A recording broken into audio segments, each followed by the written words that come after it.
السلام علیکم ورحمۃ اللہ وبرکاتہ۔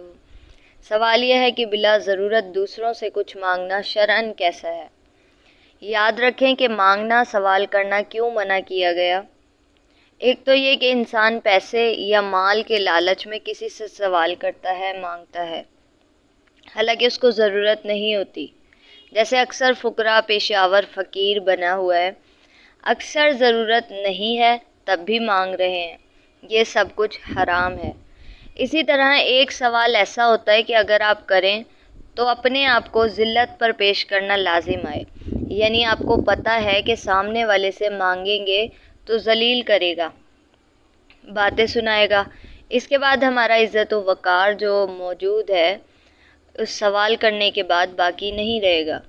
ایسا سوال کرنا بھی منع ہے۔ لیکن جو ہم آپس میں بہن بھائی، دوست احباب، رشتہ دار، گھروں میں چیزیں مانگ لیتے ہیں، اس میں نہ تو مال کے لالچ کی وجہ سے ہوتا ہے، نہ ہی کوئی ذلت کا پہلو ہوتا ہے، تو اس طرح کرنے میں حرج نہیں ہے۔ لیکن اس کی بھی عادت نہیں بنانی چاہیے کہ اگر آپ نے اپنے آپ کو ذلت پر پیش نہیں کیا تو یہ کثرت سے مانگنا آپ کو ذلت پر پیش کر دے گا۔